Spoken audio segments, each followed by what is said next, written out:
This is a Fox 13 Quickcast. A Utah student is tested positive, or rather has been tested, I should say, for coronavirus after returning from China with symptoms.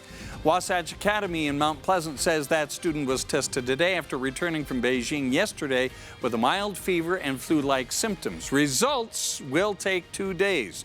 The coronavirus has killed dozens and sickened more than 1,000 in China, where it originated.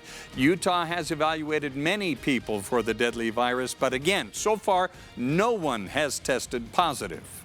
If a Utahn tests positive for novel coronavirus, that person will be isolated and will have repeat testing until they test negative for the virus, so that we can ensure they're in isolation until they're no longer able to spread the disease to anybody else. The health department says the threat to Utahns is low. They say people most at risk are those who recently traveled to China and have common cold symptoms.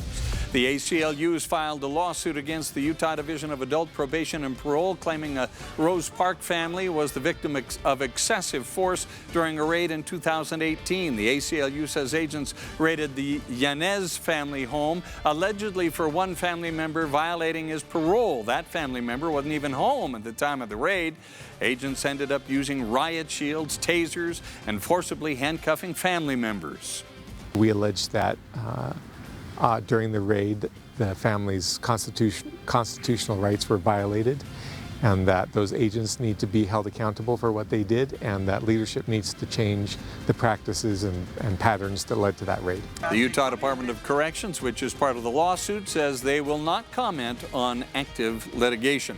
Students at Tooele High and Stansbury High Schools are intense sports rivals, but tonight they joined forces to help the community heal. At tonight's basketball rivalry game, both schools ditched their normal colors and wore red in support of the Haney family of Grantsville. 4 members of that family were shot and killed earlier this month. Students organized a fundraiser to let their neighbors know they care. It's nice to know that when something tragic happens, we can all come together. It can help people a lot just by showing them that we're not alone in this. The students raised about $2,000.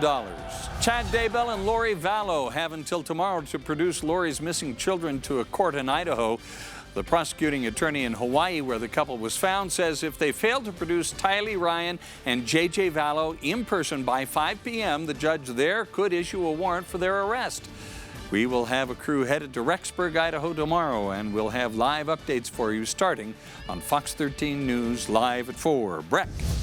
Well, Bob, we're tracking another weak storm that'll be pushing through northern Utah in the overnight hours. It gets here right in time for the morning commute, mainly having an impact across extreme northern Utah. Cache Valley, Box Elder County down through Ogden. As it moves further southward, we'll see some light snow, but accumulation very little both for the valleys and mountains. It hits in the morning, out of here by the afternoon. We're in the 30s and 40s for afternoon highs across most of the state. So temperatures more in line where they should be for this time of the year. But once we get past tomorrow, we're on a warming trend. 60s expected for the Dixie area. Now a bigger storm expected next week to start things off, bringing a mixture of rain and snow for the Dixie area Monday and dropping temperatures in the 40s. Northern Utah, that brief storm tomorrow, some clouds Friday, nice temperatures Saturday. Late Sunday we start to see clouds and then snow showers overnight into Monday morning. Temperatures, look where they're going, plummeting down into the 20s by Tuesday. So enjoy the 50s for the weekend. Bob? Thank you, Breck. Governor Gary Herbert delivered his final State of the State address tonight. It's been an amazing decade. We've had a great run together.